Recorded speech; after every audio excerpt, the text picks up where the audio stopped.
This is Scoops with Danny Mac, and we have the chance to visit with Jay Delsing as we get ready for what should be a memorable week of golf because the Masters is being played in November. Jay Delsing, you hear his show on 101, one of the top professional golfers ever to come out of St. Louis. And Jay, welcome into the program. It's always good to see you. Let's talk a little bit about the Masters in November. What do you think this is going to be like? Well, first of all, Danny, thanks for having me on the show. Yeah, Masters in Turkey, it's just it's a crazy time of year, which is actually pretty apropos for 2020. We've all been through a lot. So I've been doing a lot of reading and trying to figure out what the golf course is going to be like, Danny, because the difference between an April Masters and a November Masters can be pretty significant weather-wise. What I'm finding out is that it doesn't look like the weather is going to be a huge factor. We are scheduled to get some rain.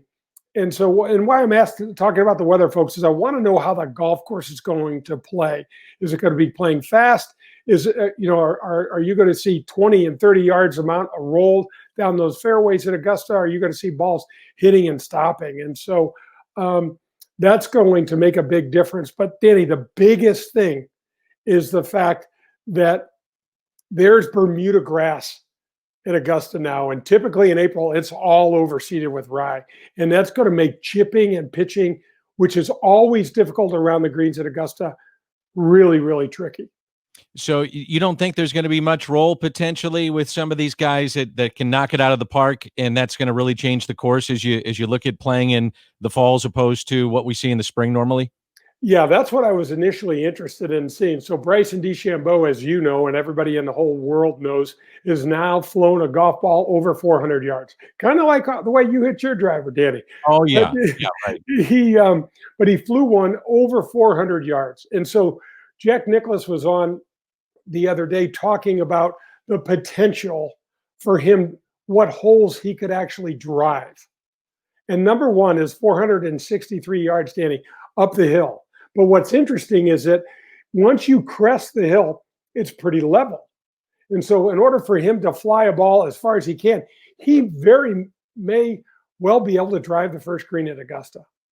And that's incredible. It's if you've ever been there, you just can't even fathom it. And what Bryson DeChambeau is doing, first of all, there was no guarantees that this was going to work. He morphed his body into kind of this Hulk, gained almost 40 pounds, maximizing the Tiger Woods effect that we've seen take place, Danny, over the last, 20 some odd years.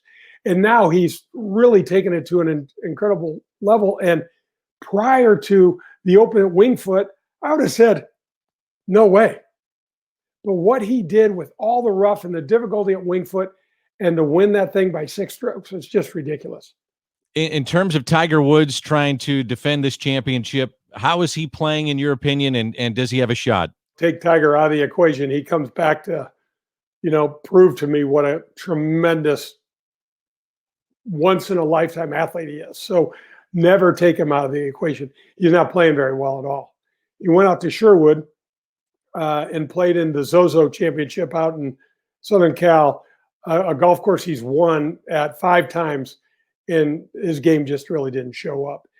I know he's been trying to pinpoint and crescendo for the Masters, and watching him win. I was down there last year and watching him win. It was just absolutely spectacular.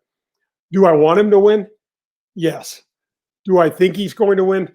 No, I don't think he's going to win.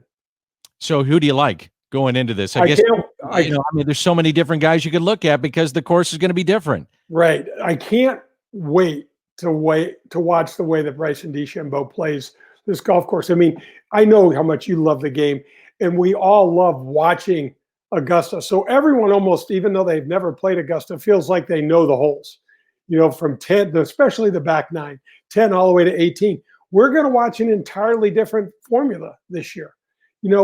He's going to go around and he hit driver 9-iron into the par 5 15th in his first practice round.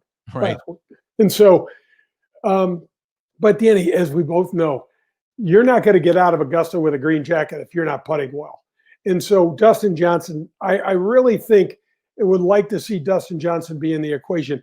I'd feel better about him if he hit his iron shots a little higher. He has a little lower ball flight there that doesn't necessarily suit Augusta. His weakness, if Dustin has a weakness for being world number one, is he's not necessarily great around the greens with some of the really, really tight pitches and chips that you have to work on. But I know that his game has been good. I mean, you saw the way he dismantled the FedEx Cup. And so those are the two guys that are, and those are no surprises. I mean, DeChambeau and Dustin Johnson are household names. I think John Rahm's going to be in the picture. I mean, he is world number two. You just don't hear that much about this guy. He's young, he's powerful, he's fiery in that whole Spanish tradition. And yeah, I mean, he's not going to be afraid, that's for sure. No. What are the traditions like? If this was a normal week, what would the traditions be like in the spring that are still going to take place in the fall that makes this the unique event that it is?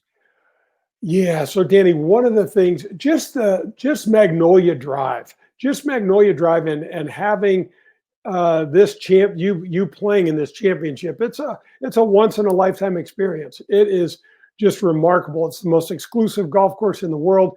It's probably the most coveted championship in the world to win. And so with that comes the champions dinners and all of the access to the club and to the locker rooms and things like that. None of that's going to change. And the fact that it's going to be a worldwide golf spectacle, that's not going to change either. One of the things that I would miss if, say, this were my second or third tournament or multiple tournaments, is they're not going to play the par 3 championship, the par 3 tournament on Wednesday. And it's just, that's more of almost like an exhibition, Danny, I would call it, where, Jack Nicklaus, Gary Player, a lot of the older players would come around and they have their sons and grandsons out there and daughters, caddying for them and experiencing that. So they did away with that. But they're also going to host a college game day on Saturday morning at Augusta, which is, if you'd have told me Augusta National was going to agree to that ever in our lifetime, Danny, I'd be like, you got to be, whatever you're smoking, you better quit it, because there's no way. But I really think Augusta is trying to, open up a little bit and give people a glimpse in. And I just can't wait for this tournament. You played a number of years on tour. You grew up around the game. You love the game. Why is this tournament so special? As for just the casual sports fan, they hear, okay, it's the Masters week. Now, I love golf. Right. This is right up my alley. So, but for the casual fan, they hear that and they go, okay, great. Well, why is that different than the Open and the PGA Championship and the British and all that? Why is the Masters the way that it is? What do you think? Boy, Danny, I think the thing that separates it from everybody else is the golf course. And here's my reasoning behind that. I would have loved to won any major. I would have loved to have been able to tell you, hey, Danny, I'm our national Open champion. To win the U.S. Open as a U.S. citizen, it's what I dreamed of. But the Masters is different, Danny. The venue never changes. So the mystique, there's just added mystique that comes around this event.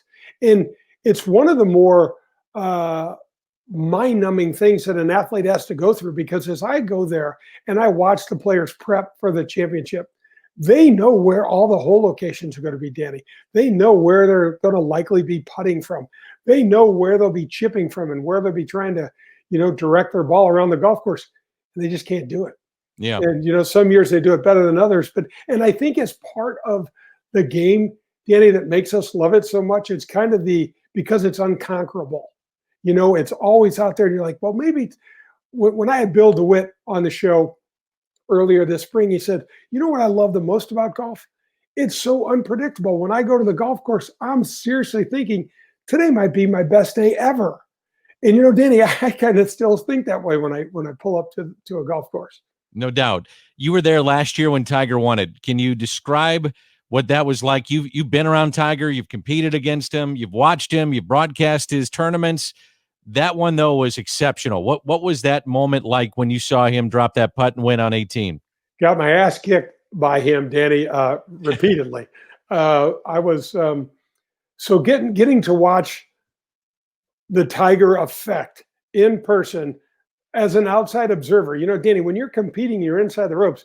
You're not paying attention to what's going on, you know, in the crowd and you feel the energy, but you don't really appreciate it when you know you're not trying to concentrate and play yourself. And to watch people line up 15, 18, 20, 25 rows deep just to watch Tiger cross a fairway and just to watch Tiger walk and do his thing was just remarkable. And Tiger's been through a hell of a lot. And there's plenty of people out there that don't like him. And there's plenty of people out there that will want to see him fail. But one of the things that I think is so great about our country is that people forgive. And then people root for that comeback story. And whether you want to say it or not, because I know all the money he has, I know all the championships, it was a comeback story that, was just remarkable. And to watch what he did, to watch him go through what he had been through in the prior almost 10 years, and then to get back to the pinnacle and to get back to win. And also, Danny, I got to tell you this, the way that it was received from our peers was awesome. Yes. Tiger's 43 years old. There's kids out there that there's hardly any of these kids are afraid of him, Danny. When we were playing against him, we were convinced that Tiger had some sort of magical potion or something that we didn't have, and these kids are like, no, I grew up watching him and I can't wait to beat him. And the way that they turned out, and the way that they showed up and the way that they supported him, the respect they showed him was awesome. Finally, okay, we talked about it earlier. So you're looking at Rahm, you're looking at maybe Dustin Johnson, Bryson DeChambeau. You got to pick one guy. Who are you going with and why? Man, okay, so my sentimental picks are Tiger and DeChambeau. I'm going to pick Jon Rahm. I don't know why. I just got this feeling. Augusta typically suits, Danny, for a right-handed golfer, a guy that can move the ball from right to left, and that is not Rahm's strong suit. I just have a feeling that Rahm's going to win this championship, and that's going to be this year. I will say this for all of our folks. We got some of our friends on 101 ESPN that like to throw a nickel or two at this stuff. Folks, if you're going to wager in a typical Masters year, in 2020 is anything but typical, but in a typical Masters year, 80% of the time, the winner of this championship comes from the top 16 in the world golf rankings. Interesting.